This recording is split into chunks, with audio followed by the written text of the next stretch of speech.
how to manage your Facebook ad settings.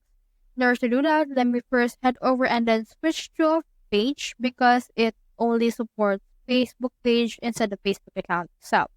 Now click on this person icon in order to go to your profile.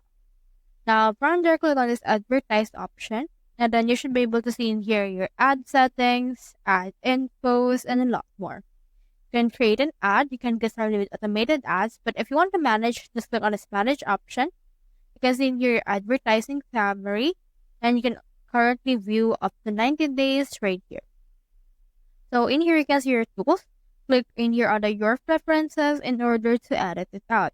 We have in here this, so you can head over and then just manage or edit out this right here. Then click on next and then just continue answering this one in order to make sure that your ad settings are tailor-made to your specific audience. Now from there, just continue and once you're done, you should be good to go. So that's how you manage your Facebook ad settings. Hope we helped.